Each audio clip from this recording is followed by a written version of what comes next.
This is the 217 Recovery Podcast with Corey Winfield. Put them numbers to your numbers and make them numbers go up. No. What do you mean no? It wouldn't work. And co-host Marney Winfield. That's why they say you're transferring $1,000 USD. US dollars. Oh, yeah, that is true. It is Sunday, the 8th of January, 2023. A little make good.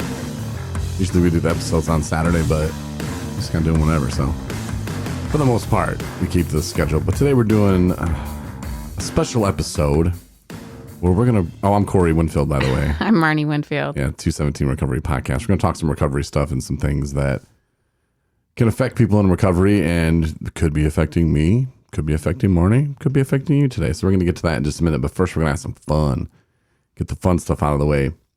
We've been watching Yellowstone, 76, Right. and now 1923. And if you look online, it depends where you go. But if you want to trace it back, the ancestry, which a lot of people do, and some of the family trees I've come across are just confusing as hell.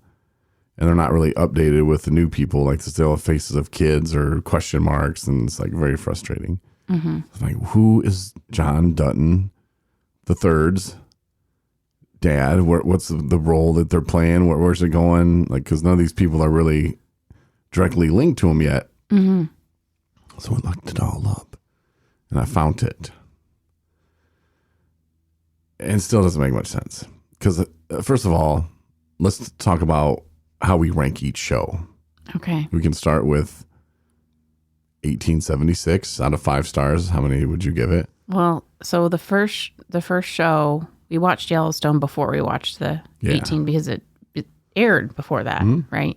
5 seasons or 4 seasons. And I liked Yellowstone better than I liked the 18. It's sad we don't know the actual name of the show, but okay.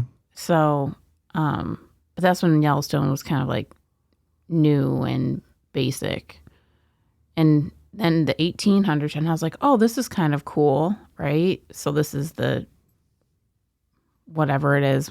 Tim McGraw plays the great grandfather of. Was that right? Something like that. We're going to get into that. Yeah. And I'm like, oh, yeah, that's cool. But I didn't really take to the show as much. But I really do like the newer one that's come out. 1923. Yeah. With Harrison Ford and everybody. Harrison Ford is one of my favorite actors of all time. A new episode came out today. I fell asleep a couple times. Mm-hmm. And then at the end, you were like, honey, you fell asleep. And I was like, yeah. Mm-hmm. I'll watch it later. It's not that I didn't like it. It's just I was tired, apparently. Yeah, and part of the whole draw to the whole it's not so much that not that I don't care at all, but the whole ancestry of the Dutton family is just who is this person in relation to this person? Where's the importance of this? And then obviously carrying on the last name, especially in those times, it's got to be a male, a blood relative of a male with the last name. And granted, they were both. The uncle, Tim McGraw, and his brother are Duttons, so gets confusing. And it does spike the curiosity, though, to kind of figure it all out. I want them to do a show called 2054. Yeah. Yeah, because I'm having a hard time seeing how the Duttons are going to continue their family lines. I have a real problem with it. Well, the only actor that they actually had 2 actors play it, right, was Kevin Costner, because they had him in a show played by, what's the guy's name? Bull Durham? You talking about? No. Dances with Wolves? No. I have no idea what you're talking They about. had him as a younger guy. Oh. Remember? Oh, in a flashback or something? Yeah. In Yellowstone, they had him in a flashback and played by a different person. Well, yeah. But it was that person. Yeah. Oh, no, there was 2. There was one where he was a little kid. And then there was one where he was 20-year-old or something. Mm-hmm. 2054, if they make that, I want to see the kid, get addicted to drugs, and now he lives in Las Vegas or LA or something, is going to treatment, and see what kind of treatment stuff they have then.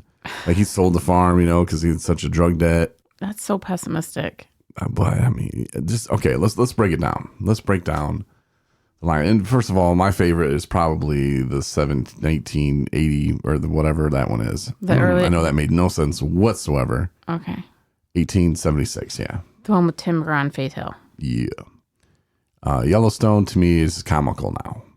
Right, it's changed. Like I laughed so hard and you were like, what are you like? You just didn't see the humor in it, but it wasn't that I was like laughing at the crash. I was just laughing at what just happened. Like the dude jumps in the truck, and I'm talking about the recent season of Yellowstone when the guy jumps in the truck and gets into the accident with a lady and then they lose the baby. Because he jumps in the truck, he's like making himself a microwave dinner, eating a salad, peanut butter jelly sandwich, and it's 11 o'clock at night. And he gets his map out. This old school map, like not on his phone, no, his map, to read this map. There's no light on in his cab of this little pickup truck. He's just reading it. So no lights, not like this. None of it made any sense. And I'm sorry, it's Montana. It's not downtown Chicago. I think if you take 72 all the way up, you're going to hit whatever you're going to hit. You know, like there's really no need for this map. I mean, that's what I'm saying. It's comical, like the stuff that they're doing now, and they get away with it. You know, like there are people that just love it. Oh, I just like it. It's like a real cheesy, real bad soap opera. Mm-hmm. You know, but the other ones, at least there's some intrigue for me because I'm like, oh, how did all this lead up to this soap opera mess? Right. Yeah. So I agree with that. As you watch 1876, you see Tim McGraw. He's James Dutton, and he's brothers with Harrison Ford. But you never see Harrison Ford back then because James was just getting here, and he was trying to make his way out west with his wife. And then his daughter gets killed. So he has 4 kids. Tim McGraw does, otherwise known as James Dutton. He has the chick that got killed, the whip. She can't say her W's. I think she narrates the other one too. That's what we were saying. Why? What? All right, so John Dutton the first, and he was the little boy on 1876. And then, okay, so he doesn't have 4 kids. He has 3. He has Spencer Dutton. He's the one right now on the current show. 1923, he's one out in Africa. Mm-hmm. So he had 3 kids. The chick who got killed, Elise, whatever, and then John and Spencer. Okay, John marries Emma, making her Emma Dutton. So John Dutton the first. Well, he just got killed. Surprise, shocker. If you're just now listening, like, man, I was going to watch that show later. He got blowed up by a Tommy gun. Because they had those in 1923. And Spencer's on his way back, which I haven't seen because, like I said, I fell asleep from Africa, which is going to take about 9 months before he gets this letter, which good luck because, he got the letter? Yeah, there's your spoiler alert. All right, so they made it because they're like, no, they haven't made it yet. Send him a telegraph. He read the letter. That was the very last moment, the very last episode. So he's going to get back, and it's going to be 28. So when he gets back, it's going to be 1930 because by the time they track him down in the jungles of Africa, again, maybe they're like... It was only 3 months since they wrote the letter. Wow. When he got the letter. That's how long it takes certain treatment centers to mail me payments. Just kidding. Yeah, so she wrote the letter after there was the gunning down, and then he got it 3 months later, and he just read it. It was written 3 months when he read it. Okay. So Spencer coming back, but Spencer, he doesn't have any kids, so he gets killed, apparently. Spencer? Apparently. He doesn't get married or have kids, so I don't know what happened to the blonde lady. He must have left her in Africa. Maybe they don't put that on there now. I mean, maybe, I don't know. But so John Dutton, who just got blown away with a Tommy gun with Harrison Ford, so he was with his uncle. All that went down, so he's dead. But before he died, he had 2 children. He had Jack Dutton, which is the guy who got shot trying to save his wife or whatever, who's Elizabeth Dutton. And then John Dutton II, who was born in 1910. So that is John Dutton III. That's Kevin Costner's dad, who we still haven't seen. Because I haven't seen a 12-year-old boy running around the farm. Right. Where's he at? Right. They send him off to boarding school? It seems like he'd be out there, his little ass be out there doing stuff on the farm, right? Mm-hmm. So not making sense to me. So Jack Dutton, like, he doesn't have any kids either, so he gets killed. Maybe they just didn't write it in the script yet. Okay. But I don't see him in Yellowstone either, so, like... I don't see John Dutton III, Kevin Costner running around going, oh, my cousin over there. So John Dutton II, who we haven't even seen yet, is John Dutton III's dad. Okay. And he married Evelyn Dutton, who died, apparently. But he had them kids of Lee Dutton, who got killed. Beth Dutton, can't have them kids. Case Dutton, he's someone that a lot of people like, and he's married to the Native American woman, Monica. They have a boy named Tate Dutton. Right. We're going to have another one, but then the awful accident. So if you want to look at it, John Dutton adopted Jamie Dutton. So there is a Dutton there, but it's kind of wishy-washy because, like, is it really, that family line? And of course, you can go back and people that are adopted, they're like, hell yeah, it is. You grew up with them and that's family. And that's cool. But I don't think Jamie Dutton's much long for the world from what people have been telling me that watch Yellowstone. It's like him or Beth, one of them are going to kill each other. So take that out of the picture. Who knows what happens to the kid? He might just take off. So it leaves Tate Dutton, who I just don't see. I mean, maybe he's the one that, gets help in 2054. But that's it. That's the end of it. No more Duttons. At least they made the family tree. I wonder if they made the family tree before they wrote the stuff. Probably because they had so many requests for it. I don't think any other shows have to do that. No. So if we wrote a show, would we have to backtrack it? I mean, you could. I don't know. But it's not long for this world, I don't think. Well, if you've been listening this far and you don't like Yellowstone or any of the shows we were talking about, we apologize, but that's something that we've kind of gotten into and our free time. And I'm not done because when I was watching Yellowstone, I swear John Dutton would talk about, my grandfather, he had this property. No, your grandfather never had that property. Your grandfather lived out in the shed house with the other guys. Like, your uncle had the property, your great uncle had the property, but his dad might have, I guess, had the property, but at fault because Jack died or is going to die. But his grandfather never had it. Well, he kind of he looked at him as a father. Who? Because he was kind of raised by the uncle. Both those guys, Spencer. Well, Spencer's the brother of John Dutton the First. He went and fought in World War. Right. PTSD. It's confusing. Yeah. But no, I'm talking about Kevin Costner. He can't talk about, my grandpa used to own, this has been in my family for generations. Kind of, yeah. Your great-grandfather, his great-grandfather was Tim McGraw. Right. So that kind of, but then his uncle. That doesn't matter? Not really his great-grandfather, but his great-uncle or great. Does it get two greats by then? I don't know. But as far as his family lines, I mean, he just kind of was the only one that survived. His dad had a kid and that's it. He didn't do nothing special. He wasn't Mr. Tough Guy. I don't know. Just shows you. Rich to get rich. Yeah. Anyway, yeah, I don't know if he ever talks about his family history, but if he does, he has to nip that stuff to my dad owned this and I took it over. Yeah. And that's it. He doesn't need to go back in his history. And I don't know if he does, but anyway, that's Yellowstone talk. We got an email that they wanted us to talk about that. Okay. It's a flat out lie. I was going to say, no, there wasn't. No, so I want to talk about anger and stress, which we can dive right into anger. And lately I've been feeling angry and I've been trying to accept the things that I can control. There's things that I can control and things that I can't control.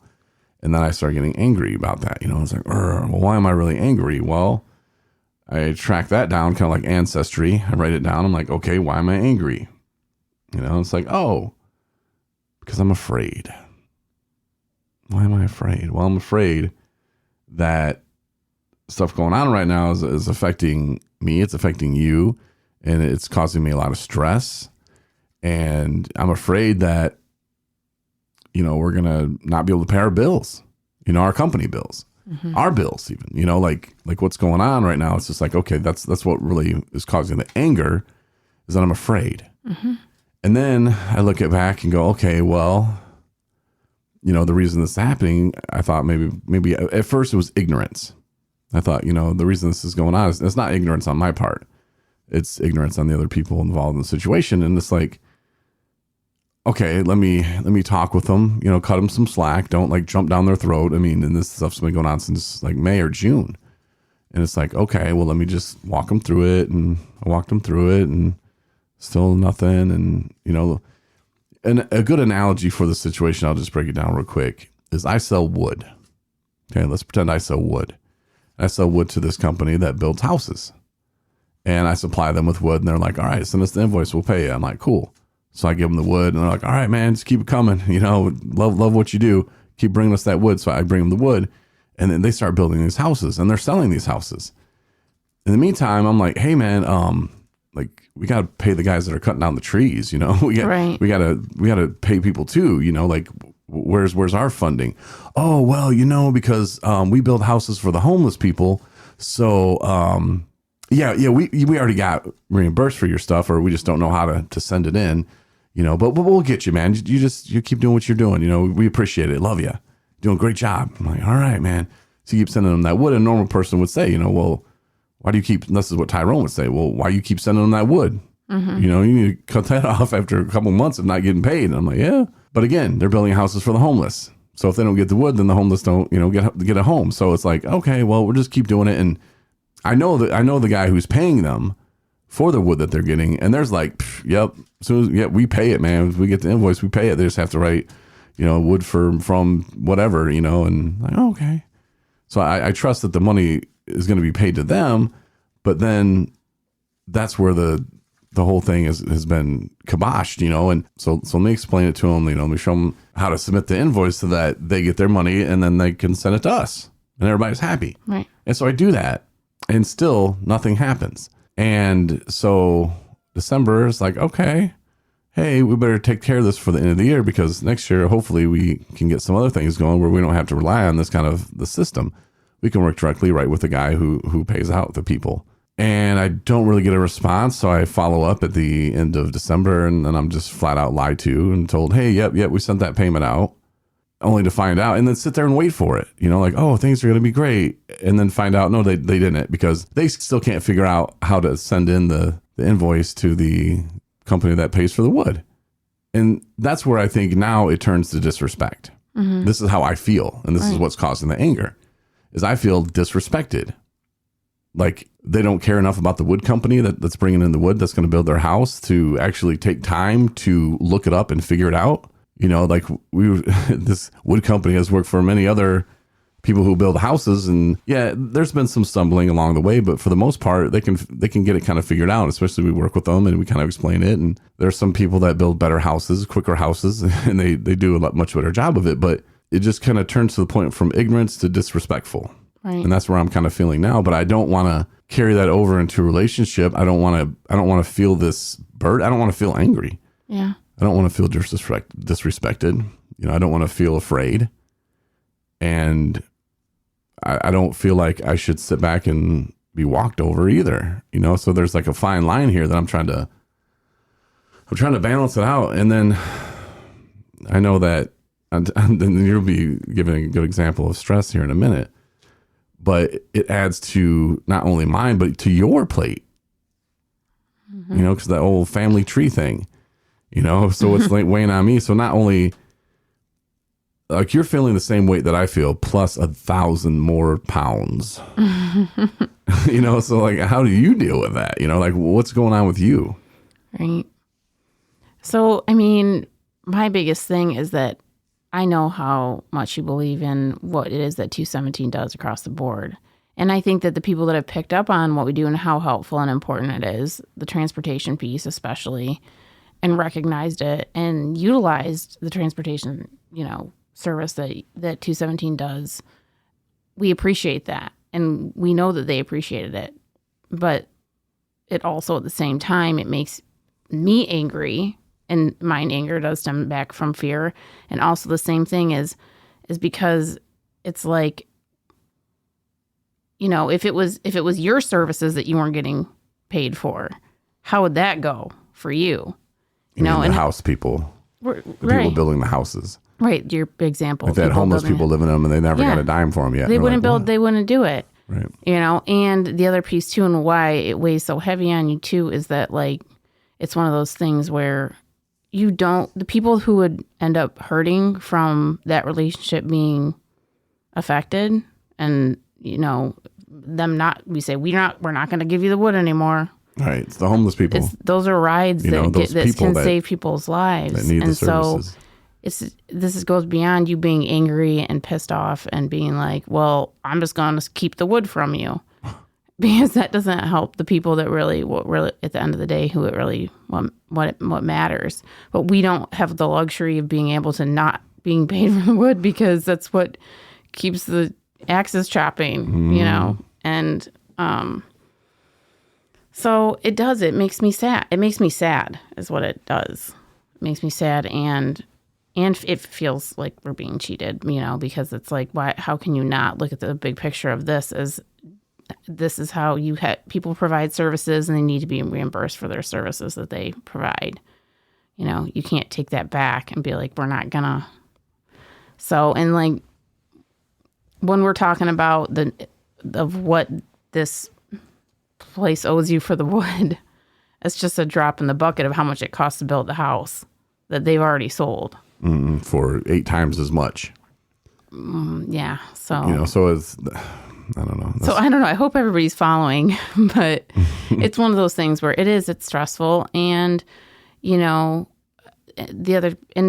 I know for a fact that everything will work out, how it's supposed to. Mm-hmm. And I believe in you, and I believe in what you're doing. And I know that there are tons of people that recognize how hard you've worked for this company, especially, the grant piece. That's why supposedly, hopefully, it is falling into place.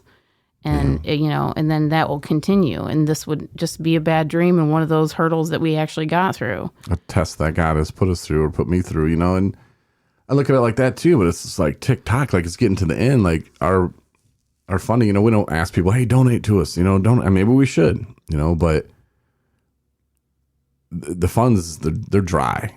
They're about as dry as can be. And then the backup funds, which is like credit card, that's about done too. So like, that's how we were able to keep doing these rides without getting, or whatever, selling the wood without getting paid for so long.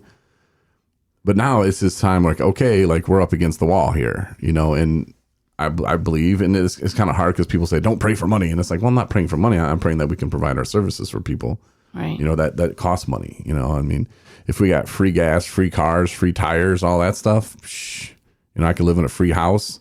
Okay, cool. Sounds good.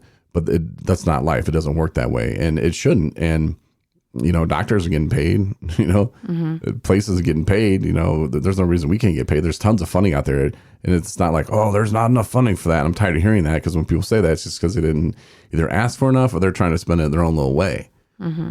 But we're doing something that actually works and actually helps people. So, there absolutely should be funding for it, not just for us, but for people throughout the state, man. Right.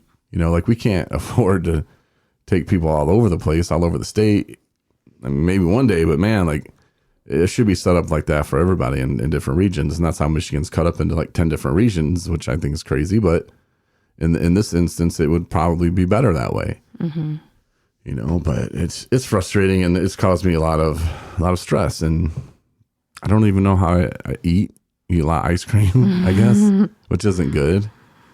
Oh, but the thing is, too, is I can see and feel how it's affected you. And yeah, I mean, when one of us is, stressed out, obviously, and that's in any close relationship, if when you've gone through stress and stressful times, your significant other or the parents that you're with or your kids that you have, they feel that stress. Mm-hmm. Everybody can relate to that. And it's tough because you can't fix it for the other person, and they can't. Lots of times, it's not something that an individual is not doing or not making efforts. It's just like something that we're going through that's out of like you said, out of our control. And the best we can do is, deal with it. And the thing that hurts my heart the most is, and this is circling back to the thing, is you're not going to stop doing what you know is the right thing to do, which is keep getting people to treatment when they need to get there. But what's the answer too? Like, do you start begging? Are you like, do you get nasty? Because you know how to get nasty. I know you do. And you're not. And it's the weirdest thing because you're just like, no, I'm just going to, maintain my composure and keep calling. And I'm like thinking to myself, like, and I'm like, I'm glad I'm not the one on this end because, you need to be demanding. I'm like, don't hang up the phone until you talk to somebody and say, we understand and we will follow through with payment. But, that's why I'm glad I'm not making that phone call. Yeah. And that's all I can say. Yeah. But I think, too, it's going to be one of those, like, frustrations. And they say that any difficult times are just learning opportunities.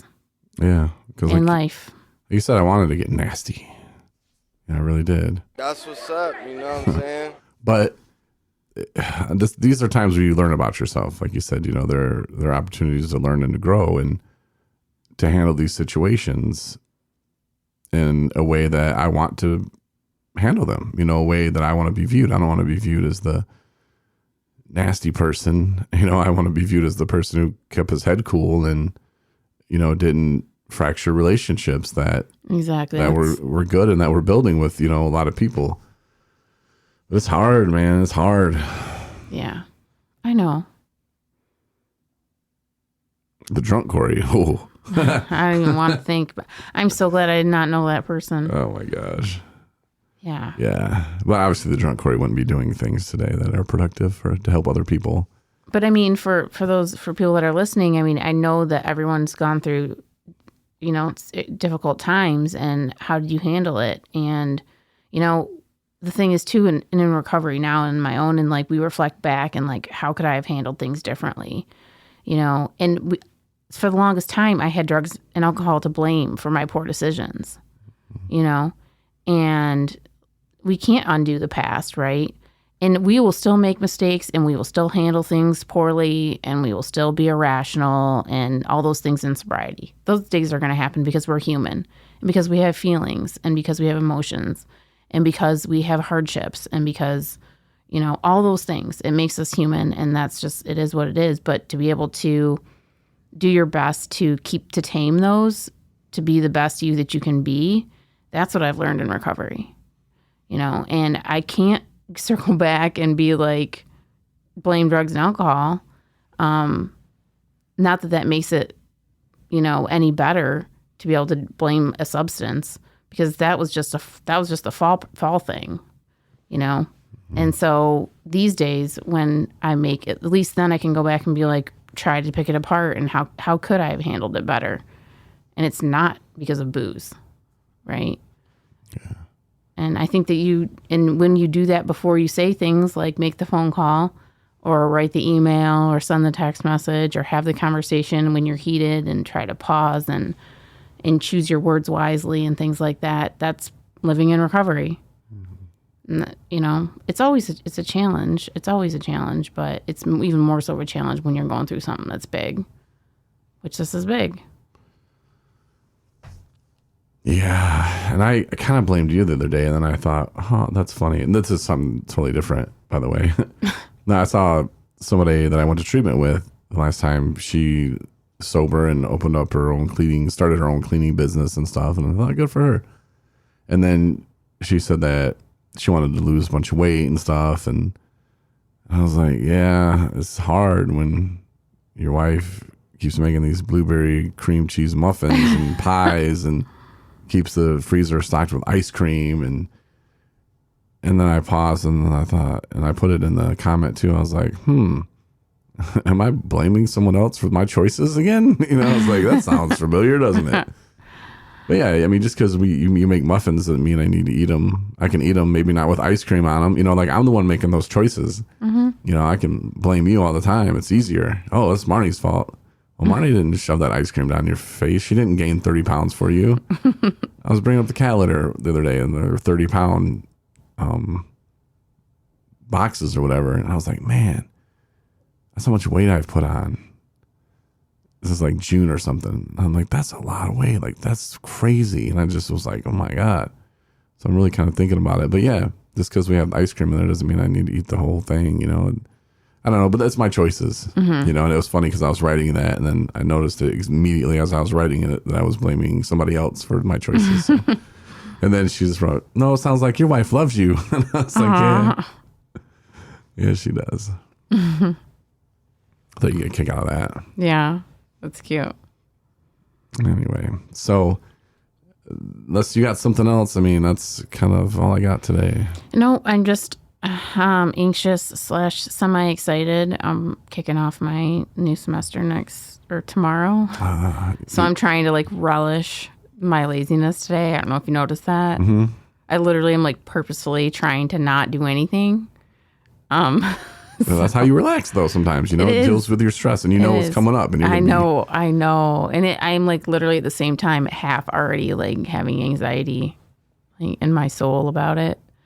So I'm like, no, don't go there. Not yet. Don't go there yet. Watch another episode of something stupid. And I don't want to until it's really there and happening. Then I can go to, and I am going to try. Like I said, one of my goals is trying to handle my stress better and my anxiety better, and you're amazing husband. You're an amazing person, but just in being so supportive of this juncture of education / full-time job / full internship / family planning is like, it's a lot. And it's, and it does make I go through, I know I'm not the nicest me that I have ever been in our history of our relationship, but you also recognize what it is that I'm doing, trying to manage. So thank you for that. Yeah. I love you for that. I truly do. If I don't tell you enough, I know I have my moments, but and that wasn't excusing my future behavior or anything. I promise you. It's just I know how much it is, but it's just a sliver of time, right? And then I'll have the degree, and it will be great, and I can utilize it however I want, however I choose. Yep. Remember last year when we went to Mackinac? Last trip? Yeah. Yeah. That was in August. That was a year ago? Well, the last. Okay, yeah. Sort of. It was 2022. Yeah. That was in August. Yeah.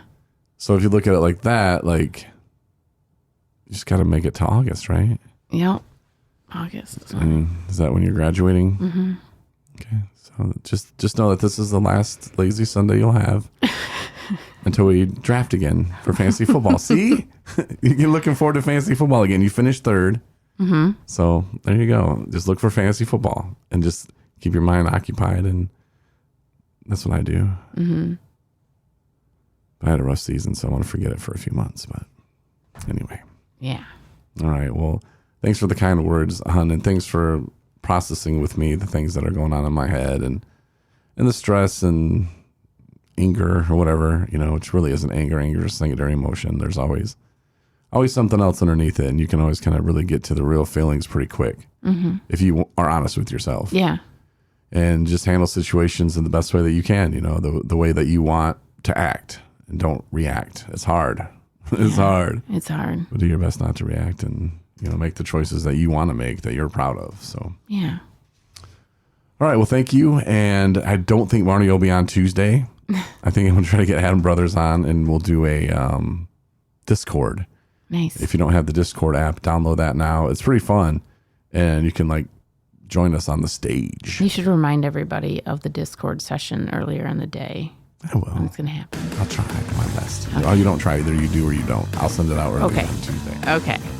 All right. Thanks, Marney, for breaking up your lazy day to do a podcast. You're welcome. Thanks, everybody, for listening. Have a great evening. Thanks for listening to the 217 Recovery Podcast. We hope you come back for our next episode.